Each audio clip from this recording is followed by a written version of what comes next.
patterns. I view myself, let's say, as a knight in shining armor. I've got a task to achieve online, and it's to order something. And I know I'm going to deal with a phone tree or some process. And I go into it like a warrior, and I'm going to take care of business. I'm going to do this thing. And there's no question of partnership. There's no, this isn't your thing. I don't need you. That's right. I don't need you here. But why? I got this one. I've got this one. So, just, watch me take care of it. I'm okay. Just keep on cooling out in the lobby like you have for the last 10,000 years or whatever it is. And then, so that sometimes the scale can be too big. The habitual quality of it can be too big to deal with. Another one is it's too far away. Hey, it's not me. Those are some people over there. I don't have anything to do with the way those people raise their kids. I don't have to do with the way that couple is relating to each other. I don't have anything to do with that lonely person over there that I think is isolated and wasting their life. Yes. That's not my stuff. Right. Wait, you're aware of it. What does that mean? It's my stuff. Yeah, it is, because they're all reflections of our mindscape. It's all my business at that level. It's not Yes. for me to go around and spin those plates physically to go over to those people and do anything. Right. But it is necessary for me to recognize, wow, this is my world. The sonship is speaking to me in this way. Therefore, it is my business. Right. And subject to the holy instant. Yes, absolutely.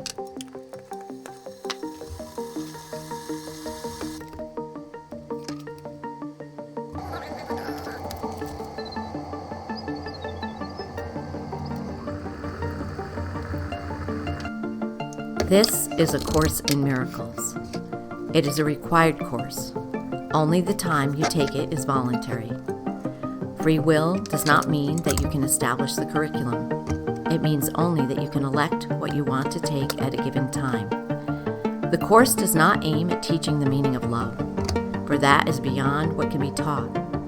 It does aim, however, at removing the blocks to the awareness of love's presence, which is your natural inheritance. The opposite of love is fear, but what is all-encompassing can have no opposite. This course can therefore be summed up very simply in this way. Nothing real can be threatened. Nothing unreal exists. Herein lies the peace of God.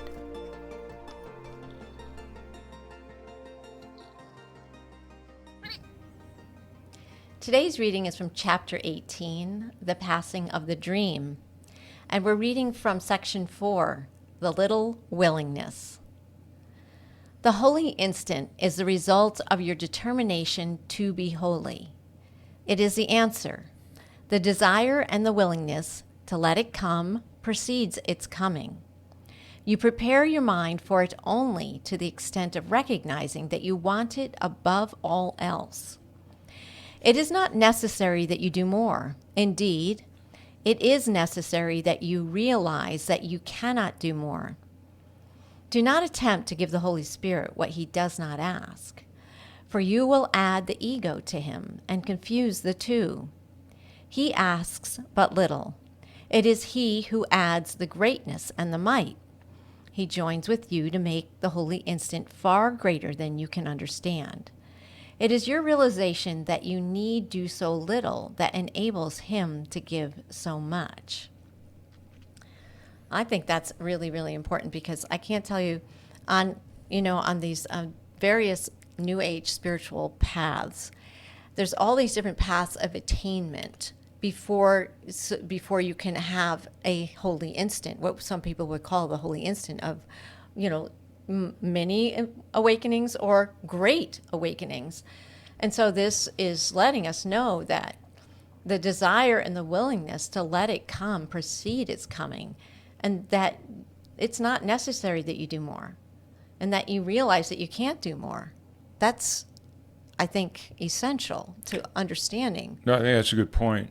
A lot of people, like the yoga traditions, Buddhist traditions, even Christianity itself is a lifelong preparation for something, Right. really. And the yoga traditions are all about just, whether it's purification, mind training. Same with Buddhism. Right. Mind This training. statement here says that there's a much more merciful God than we realize. because it's not asking for us to become clean in order to attain, or if we, whatever it is, or receive. It's not attain. It's to receive the Holy Spirit's answer to things. So I don't know if much more needs to be said. That he says, and by joining with him, he asks, but a little, just a little, and by joining with him, it makes the holy instant far greater than we can understand. Well, let's, for 1 second, maybe just review quickly what a holy instant is. Number one, it says in the Course and other places, every instant of time, of our time, is a holy instant. Every instant of time. Now, it has to be, that's what's going on. In other words, all of my time space, which was the mad idea and all that, was immediately solved. It says it. It says the answer. It is the answer. All of that time space was solved. And answered. As a problem. Right. It was solved as a problem. Now, somebody say, well, but why do I live it out? It's because then I have to activate it by this invitation to the Holy Spirit. This is the forgiveness and miracles. And otherwise, you block your ability to see it and experience it. If you don't have the invitation, even though the holy instant is available in every instant, you'll block your ability to see it and experience it, because the ego does that. So, and what a holy instant is, we're going to go into it, I'm sure, much better, but a holy instant is a transformation of the time and the space that I'm in. In other words, underneath the time and the space, there's a particle, a vector, a conditionality of eternity, of unlimitedness, underneath and adjacent to, right, corresponding to every second of time and space that we've created. There's eternity, and it's unlimited.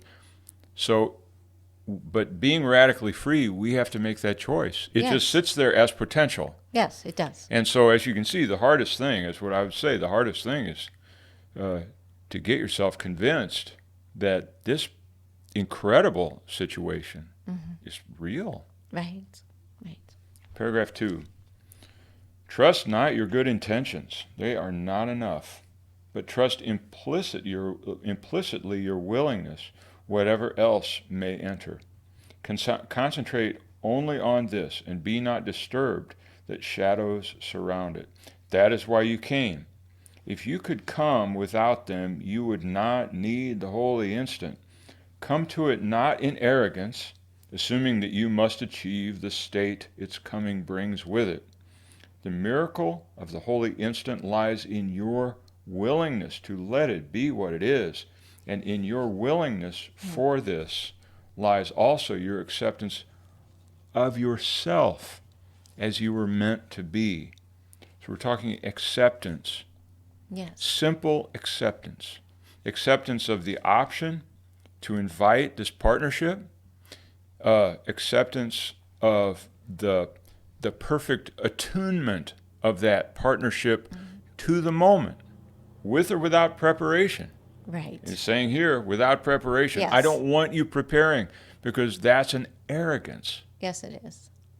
And I mean, I have to admit, in my whole practice and everything else, I would say this is one of the key things that has come up for me, feeling as though I am not good enough, and I need to try harder. I need to do this better. Maybe I haven't meditated enough. Maybe I haven't read, done all the lessons properly. Whatever I'm up to at the time, it always feels like if I could just do blah, blah, blah, blah, I'd attain something, And attainment is of the ego. So, yeah. So I trust not your good intentions. Because I would say that most of us do want to feel as though we have approached it correctly. We've attained a proper attitude, a proper countenance, or whatever it is. But the Holy Spirit recognizes exactly where we are. Or you got to feel holy during a holy instant. Yeah, exactly. No, what you feel like is yourself at that moment. That's what you feel like. And that's worked. I had this image of kind of like calling the holy instant a holy ratcheting, because I'm coming to a holy instant at a certain place. Okay, there are certain supplements you take. I forget what they're called. Certain supplements you take that go where they're needed to the amount they're needed. I think turmeric is one of them. It goes to the organs, to the systems, to the body. It does what it's supposed to do, whether that's a cleansing function or a vitamin C type function or a reinforcement function. And there are certain food supplements that do that. And I'm going to say the Holy Spirit functions that way in this. That's why it's not only unnecessary, but undesirable to get in a state of mind that I've got to do particular kinds of preparations for this aspect. Obviously, the lessons are full of preparation. Yes, right? They are. Preparing your mind. Mostly to prepare your mind to let go of your ideas of what you think needs to be. Right. Which is mostly an undoing. Almost, in fact, if I really looked at it, most of the lessons are about undoing my preconceived ideas of almost everything. Don't underestimate the power and the challenge of just being willing. Right. I agree. Just being willing. I agree. Sometimes it seems like, well, it's got to be more than that. For some people, that could be moving a mountain, just to be willing. I know. However small it is. And the ego would say, oh, it's got to be more than that. Definitely. Paragraph 3. Humility will never ask that you remain content with littleness, but it does require that you be not content with less than greatness that comes not from you. Your difficulty with the holy instant arises from your fixed conviction that you are not worthy of it. And what is this but the determination to be as you would make yourself? God did not create his dwelling place unworthy of him. And if you believe he cannot enter where he wills to be, you must be interfering with his will. You do not need the strength of willingness to come from you, but only from his will.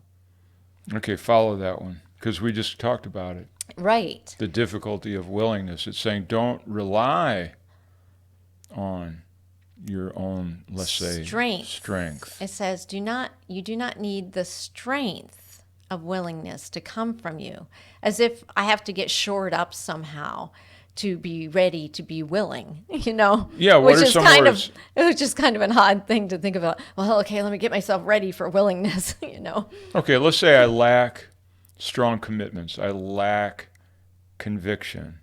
I lack, I have doubts. I don't know. I feel like I'm on shaky ground. I'm not really sure. Wherever I'm starting from, the sort of like the magic formula, I know there's no magic in the Course in Miracles, but the secret ingredient is for me to want things to be different and to have whatever degree of tepid faith or confidence I have that there might be another way. That's all that's asked. Some tepid gesture, because sometimes that's what it is, right. Especially if I'm in an overpowering situation and I'm just, it doesn't work here. It doesn't work here. The conditions and situations are too overwhelming. That could for someone turn all this into an avocation, a hobby. And it's like, okay, well, let's deal with those things in a serious adult way and not pretend, right? In this book, it's a pretend book. No, that's a device by the ego, right, to bail out, and those are the very situations. I don't care. It could have to do with the scale of it. Like I think it's overwhelming. It could have to do with the habitual nature of it. Like I have always done it this way, and therefore I feel myself.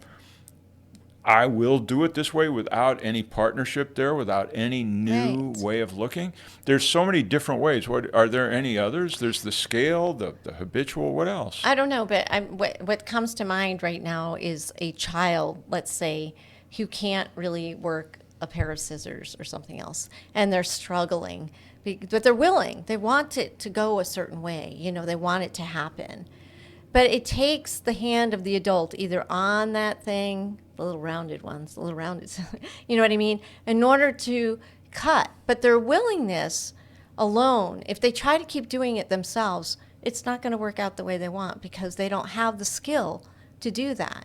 I would say that we are unskilled children in the same way. Exactly. And so we go about with little willingness as if a child needing some help. And that kind of approaching it that way, I think, is perhaps the right sort of mindset, if you want to call it that. But again, any kind of real preparation is going to be of the ego. So you find yourself in situations, you realize that, of myself, I can do nothing. If you could remember that, then you just say, I'm willing to see this another way. And I'm finding that right now I'm catching myself not as quick as I'd like to, but with where all of a sudden I'm frustrated with something. I'm frustrated with, I was placing an order online and I was just totally frustrated with the process. And it wasn't until afterwards that I said, I want to see this another way. I want to let this go and see what's going to come of it. And I've been given clues that it was not a big deal, but while I'm in it, I'm getting, talk about non-peaceful, you just get frustrated with whatever's going on with your computer or with what the format is. And those are times simple things, little things. But sometimes I would put that in a category. I'm still on my category thing. The category of patterns. I view myself, let's say, as a knight in shining armor. I've got a task to achieve online, and it's to order something. And I know I'm going to deal with a phone tree or some process. And I go into it like a warrior, and I'm going to take care of business. I'm going to do this thing, and there's no question of partnership. There's this isn't your thing. I don't need you. That's right. I don't need you here. But right. Why? I got this one. I've got this one. So just watch me take care of it. I'm okay. Just keep on cooling out in the lobby like you have for the last 10,000 years or whatever it is. So that sometimes the scale can be too big, the habitual quality of it can be too big to deal with. Another one is it's too far away. Hey, it's not me. Those are some people over there. I don't have anything to do with the way those people raise their kids. I don't have to do with the way that couple is relating to each other. I don't have anything to do with that lonely person over there that I think is isolated and wasting their life. Yes. That's not my stuff. Right. Wait, you're aware of it. What does that mean? It's my stuff. Yeah, it is, because they're all reflections of our mindscape. It's all my business at that level. It's not Yes. for me to go around and spin those plates physically to go over to those people and do anything. Right.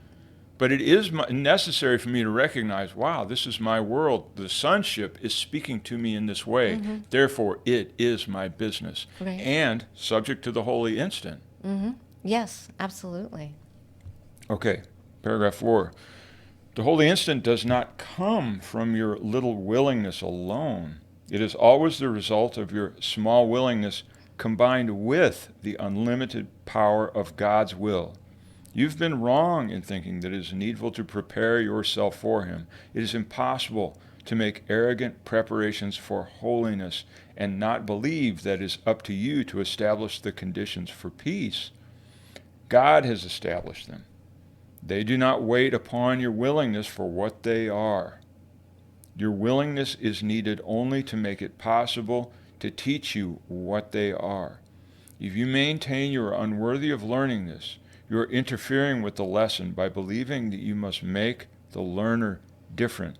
You did not make the learner, nor can you make him different. Would you first make a miracle yourself and then expect one to be made for you?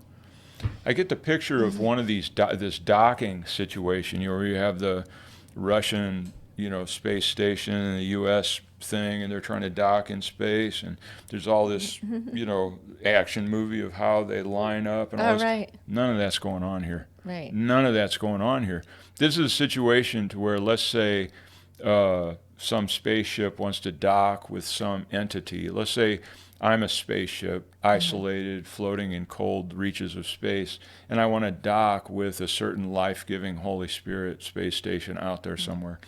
as soon as I want to dock, whether I'm in a jalopy, Model T, an Apollo 13, a futuristic spacecraft, whatever it is the technologies I'm in, don't matter. Nothing matters. I end up in the appropriate, perfect docking possible for those vehicles.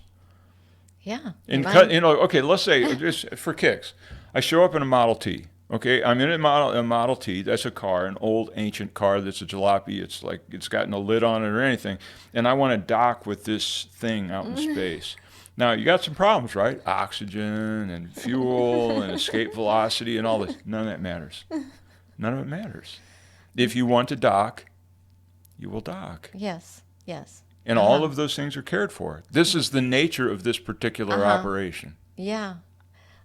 This makes complete sense to me. Let me compare it to the gospel passage of where Jesus tells a parable about these folks getting ready. He's inviting these people to a wedding feast. I think he invites these people to a wedding feast. Nobody takes his invitation. So the guy goes out and he invites people on the highways and the byways, and they show up. And some of them show up without the right clothes, and he kicks them out to wail and gnash their teeth. And everybody else goes, "No, wait a second. You just invited these random people from the street." So I don't want to explore the gospel passage. I just want to say what's happening here in terms of the Christian message is a certain amount of preparation. You've got to have the right garments. You show up in the right way. And there's a lot of appropriateness in that. Don't want to go into that. But what this is saying is, let's say you got some haggard bum out there and the bridegroom is in there and he's got to wear the right clothes for that wedding. If he wants to go to the wedding, Holy Spirit is going to get him the clothes. Holy Spirit's going to get him the bath. He's going to get him the shave and shine and shoe shine and whatever it is he needs to do his thing. There's going to be no wailing of gnashing of teeth if you're unprepared for this thing. Which reminds me of your own daughter's wedding with the white shirt. Oh yeah, miracle. Wasn't that something? Wasn't that? Yeah. You should tell it. No, that's a really, really good point. You just reminded me. Okay, it was an amazing situation because my daughter's getting married and I was white knuckled. I mean, I was a basket case. Why? I don't really know. She's the one getting married, not me. And so we go to Boulder to the wedding, and Joanna had dry cleaned. Starched this nice white shirt and everything that was the only requirement really was this white shirt, and I brought the jacket and all this kind of stuff. So I'm thinking, okay, well, we got that. We're in the car. We get there. First of all, I couldn't find where the wedding was. I can't tell you how frantic I was. I was a lunatic. I know. And I couldn't find. I'm standing literally at some point. I'm standing in a parking lot. This isn't that long ago. This is like True Confessions. I'm standing in a parking lot and I just go, okay, I can't find it. And I just start crying in the parking lot and I can't find it. And at that moment, we see some people, because we were in a complex of buildings in this little village. There's no way to find it. Right. And so I look over there and I see these people and you go, maybe it's over there. So we go over there. I get in. Now, the other side of this is the white shirt. I am so primed to be an absolute mess because I'm in the hotel room. What is it? What did we end up watching? We ended up watching like 5 episodes of what? The Simpsons. Oh, The Simpsons. We were just wasting time. We were just killing time in the hotel room. We go, what time is it? We got to be there in 3 minutes. I know. I was just completely freaked out. It was like we designed every way. We prepared. Yeah, we did. So at that moment, I'm looking for my white shirt that I knew was in the cleaner bag. No cleaner bag. Did you get it? I didn't get it. Did you get it? I didn't get it.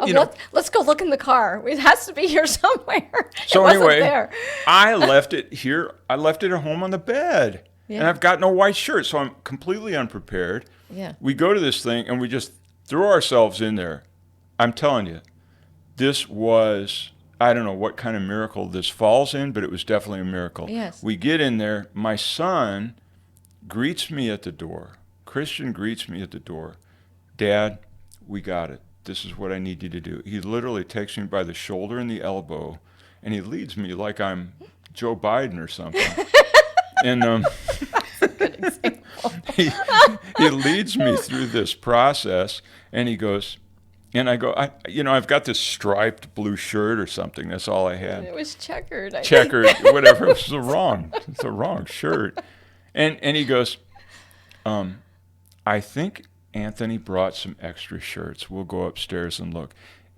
That's a friend of the groom. Yeah. And I go up there, and sure enough, white shirt, led through the process with my son. Fit? He tells me what I'm supposed to say. He puts me on the little X on the floor and just says, just wait for the cue. Anyway, I can't describe the inner sense of gratitude for me being useless. I mean, I don't know how to underline the word useless. It felt like everything I could do was a counter effort. Yeah. And you did put out a cry of help. So I definitely put out a cry of help. Yes. and there were people all over. So anyway, that's actually a good one. I don't know if it made any point to anybody's listening. No, it's the willingness under stress to have another way, to see it another way. Oh, I was in. Believe me, I was in no prepared state of mind to make cogent, coherent requests to anybody. Paragraph 5. You merely ask the question. The answer is given. Seek not to answer, but merely to receive the answer as it is given. In preparing for the holy instant, do not attempt to make yourself holy to be ready to receive it. That is but to confuse your role with God's. Atonement cannot come to those who think that they must first atone, but only to those who offer it nothing more than simple willingness to make way for it. Purification is of God alone, and therefore for you. Rather than seek to prepare yourself for him, try to think thus. I, who am host to God, am worthy of him. He who established his dwelling place in me created it as he would have it be. It is not needful that I make it ready for him, but only that I do not interfere with his plan to restore to me my own awareness of my readiness, which is eternal. I need add nothing to his plan, but to receive it, I must be willing not to substitute my own in place of it. Now, this is so, settle down. It's tremendously beautiful. Mm-hmm. I mean, it's tremendously beautiful. And if there's and it's a part of the willingness is the suspension of belief that it can't be this way. There's nothing about the idea that there's all this care and whatnot. I might jump into it, let's say, and say, that's not possible. Everybody's got to try, cause and effect. Everything's got to work a certain way. But what I'm hearing here, it's not that I'm lifted up from A and carried to Z. It's like with the willingness, I am hustled through with the willingness to be C, D, E, F, G, H, I, J, K, L, M, N. Mm-hmm. And it could be a long process of willingness, miracles, giving it over, partnership, maturing that relationship, understanding, seeing proofs and witnesses for that relationship. It's not saying that I'm somehow magically lifted up from way over here and carried over here. However, it's saying that there is this gap, and that gap is only the little willingness. Yeah. Who cannot do the little willingness? Who? The only person I know of that can't do the little willingness is someone who already knows the answer. Right. I agree. Yeah. So you have to suspend your ideas. I mean, and that was in that prayer. I consider it almost like a prayer. It says, rather than seek to prepare yourself for him, try to think thus, and then it's italicized. So it's saying to actually, to me, whenever I see the italics, it's almost like memorize it if you can, because it's really beautiful to see that you need to add nothing to God's plan in order to receive it. That that I must be willing not to substitute my own plan in place of God's plan. And one thought comes to mind is an obstacle could be the situation in my life, the situation in the world, the situation over there that I see that's so far away, it can't be this easy. There's got to be other things involved. That's too hard, too difficult, too much over there, whatever it is.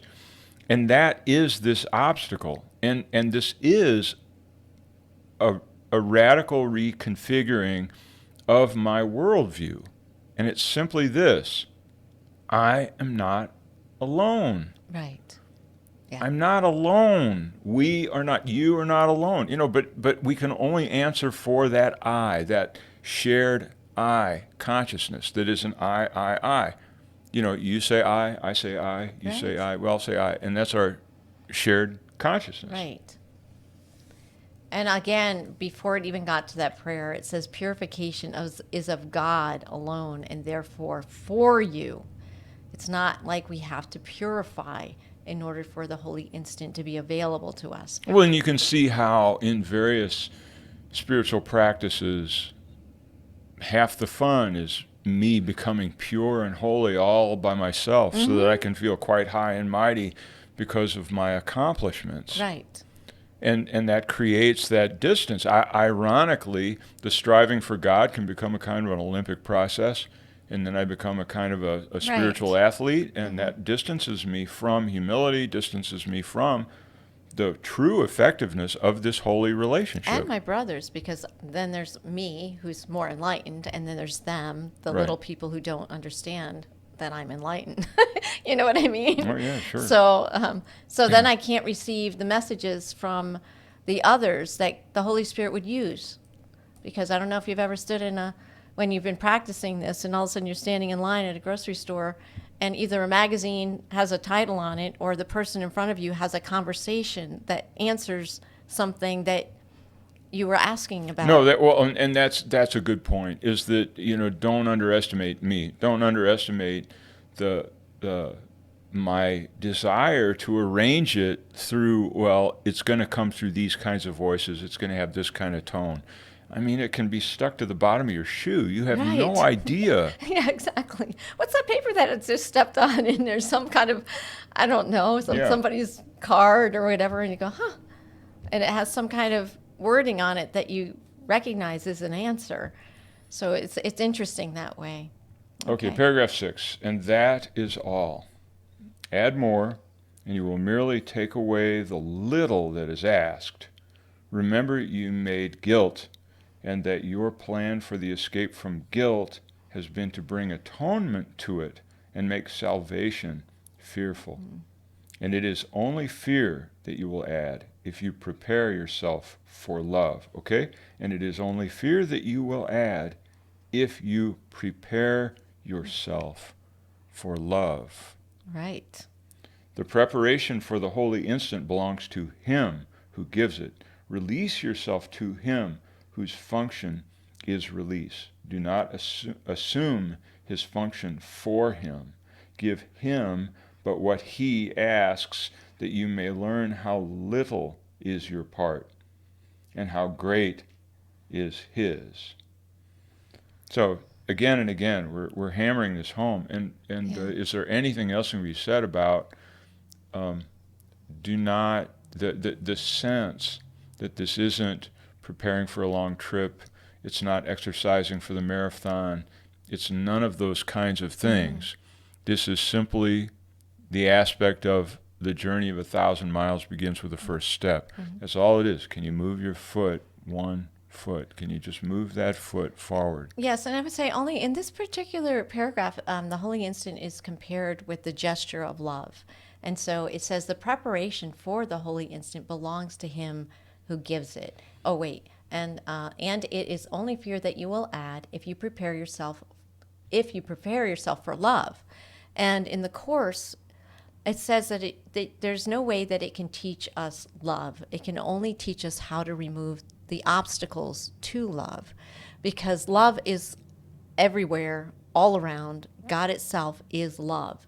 And so if we're preparing, if we prepare for the Holy Instant, which is a gesture of love, well, it means that we are actually putting up barriers to the ability to receive love and Well, love's and the answer. barriers are the preparation itself. Yes. To give you an example, because I'm fond of trying to find words that explain these to me more clearly.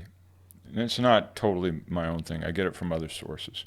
But I would say love is more similar to gravity, than, other kinds of sentimental love that we might have in our mind. Gravity, in other words, whether it's a rock, a feather, a shot put, a piano, none of them can prepare themselves for gravity. Do you understand? Yeah. It makes no Right. sense. If the shot put says, no, I got to prepare myself for gravity, number one, what's it going to do? Cut itself in half, trim it down, get a safety net. What's it going to do? And then it's not a shot put anymore. Right, exactly. Exactly, good point. Yeah. So there's no way, for me to prepare myself for that motion of love. It's not possible. And I have to recognize that any thought that's prior to falling into that holy instant, okay, which is love itself. Yes, it is. Any preparation I make is actually the obstacle itself. It's time, it's worry, it's concern, it's empty activity. It is the obstacle. Right. Paragraph 7. It is this that makes the holy instant so easy and so natural. You make it difficult because you insist there must be more that you need do. You find it difficult to accept the idea that you need give so little to receive so much. It is very hard for you to realize it is not personally insulting that your contribution and the Holy Spirit's are so extremely disproportionate. You are still convinced that your understanding is a powerful contribution to the truth and makes it what it is. Yet we have emphasized that you need understand nothing. Salvation is easy just because it asks nothing you cannot give right now. So again, it's emphasizing how easy it really is, in that if we're creating any kind of difficulty around the ability to receive the Holy Spirit, then we've made ourselves greater than what we are than in the moment. In other words, it's only by partnering, as you have said so many times, with the Holy Spirit that greatness is experienced, that the holy instant is experienced. So anything that we are still trying to do, and we think that we have to bring the same thing that the Holy Spirit, which is one with God always, and that somehow our efforts are going to be greater or need to be comparable to the Holy Spirit's efforts to make the holy instant. No, you're right, and so I find myself in this moment asking myself, what are you doing here? What am I doing here? Because I got a comment on another video that said, basically the way I read it was, this is way too complicated than it needs to be, and something along those lines, and it's not a comment I'm unfamiliar with. So what am I doing here? Am I trying to understand? Yes, I am. I like to understand. Am I trying to storm the gates of heaven? No. I'm trying to understand only because it's natural to me. I enjoy it a lot. Right. I really like these things. So in terms of this thing about you don't need to understand, you don't need to make any process, you don't need to do this, you don't need to do that, I'm going to suggest it doesn't mean you don't be yourself. I mean, if that self you are is smiling and making, brownies, then do it. It's like, and if it's to sit around and pound your head over existential philosophy, by all means, pound your head, as I like to do, over existential philosophy. It's part of this is for us to find out who we are, even and that's part of this holy instant thing, right? I do want to understand who and what I am. And if it's by pounding my head over this and that, and I'm in partnership with the Holy Spirit's going to enlighten me, move me in these ways so that I'm maybe pounding my head in different directions or not pounding my head at all. Right. But it's only that partnership, because my effort, my willingness in terms of just living in this life is to live this life as fully as I can by understanding what this thing is that's living this life. And I've got to start where I am. I can't get there by saying, the books, who needs books? I'm not there yet. Yeah. I'm still in the books. And that being said, though, it also is saying that, even though the course is written for a mind that likes to intellectually be challenged. I mean, I'll be honest, that's one of the reasons why I'm drawn to it. If I want something more simple, then I would have gone another route.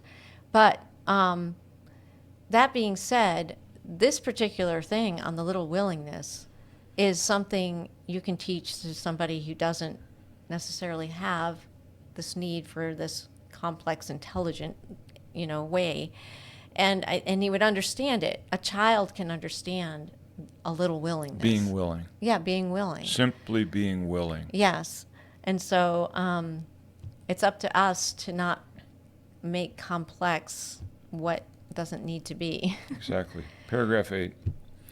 Forget not that it has been your decision to make everything that is natural and easy for you impossible.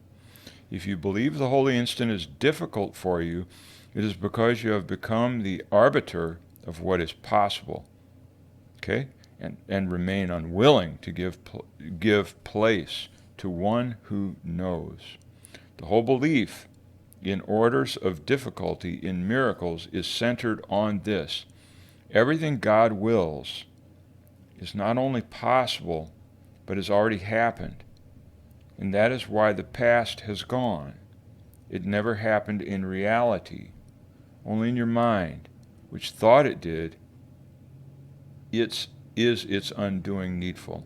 Okay, only in your mind, which thought it did, is its undoing needful.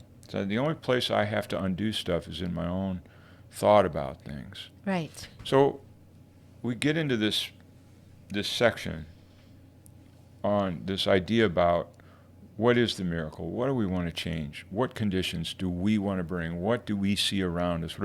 The curriculum of the Holy Spirit is my life.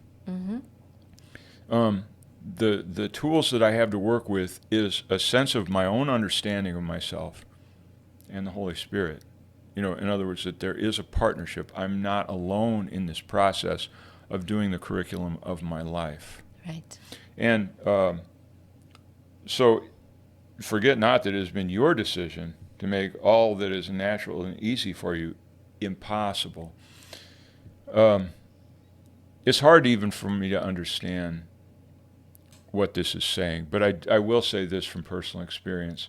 I wouldn't be one to say that life is easy. That I've lived my life as though the whole thing is a challenge and as though there's a difficulty behind most everything. And one of the challenges I've had with the Course in Miracles is to embrace and embrace the possibility that there's a la-la land, which is what I would consider it, where there is a partner in my, Hurricane Katrina is bearing down on me. Some other structural problem in a house or health, people around me might be suffering. What am I supposed to do? Just like throw my hand, wow, how do we fix these things? You immediately go to agencies or ologies or studies or, certain kinds of fitful prayer to solve these things. And what it's saying is all of these things are solved. Now, the criticism of this, the Course is often the la-la land aspect. You know what I'm saying? Well, you know what I'm saying? What I'm saying is the aspect of it's already done. There's nothing to do. There isn't any sin. You're actually innocent. Guilt is your fabrication. There are these different aspects where God's shining reality exists with a capital E. Yeah, it does. And it's not over there. I'm in it. Right. Okay, I'm in it. Yes, we are the fish in the ocean. I don't understand that the ocean is God. Yeah. And we've been with it, and it's around us all the time. So relax, Yeah, right? and we're part of it. So anyway, can't understand it. Said it in the other paragraph, so I'll shut up. Well, I think it is important, though, to recognize that, to be honest with ourselves about that we do believe that certain aspects of life and even understanding of your spiritual path and everything else, that it is difficult. And I would say that in this section here, it's, drop, if you can, the idea of it needing to be difficult. Just attempt to say it doesn't have to be difficult. There can be ease and grace. And in fact, I would say that in this section is saying, allow for that ease and grace. Okay, and the question then immediately is, how much of my perceived difficulty is my unwillingness? Right. And that's it. Right. Most of my perceived difficulty is finding the freedom to say, partner with me, finding the freedom to ask, and distancing myself from the idea that I've already got this thing solved. People are people. They are what they are. There's nothing you can do about it. It's just the way it is. And I just be sure to saddle that. In this realm, there is the sense that we look at a lot of things as being attacks on our lives, whether it's a mosquito bite that could turn into West Nile virus or whatever. Or it's, the impending World War III on the horizon, or whatever it is that comes at us in this world. There is a sense that we are embattled. And so we're faced for that kind of difficulty at all times. Right, it's a scale of difficulty. We're going to have to, punch this one out, battle it out, prepare, whatever it is. And the Course is, saying that's not how the Holy Instant works.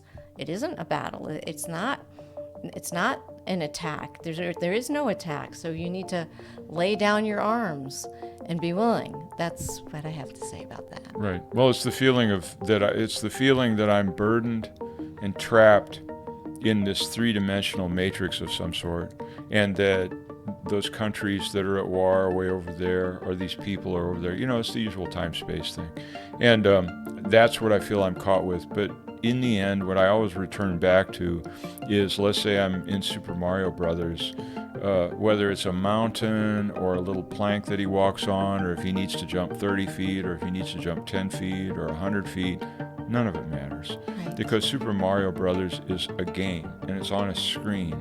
And that's the level that this Holy Instant is looking at this. It doesn't matter.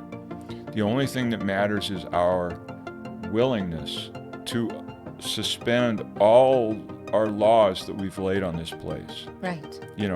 Mario can't fix his situation in his game. He can't. So anyway, it's like that. So anyway, we can fix this place if we want to. But we don't do it alone. No, that's right. Okay. Thank you very much. Thank you.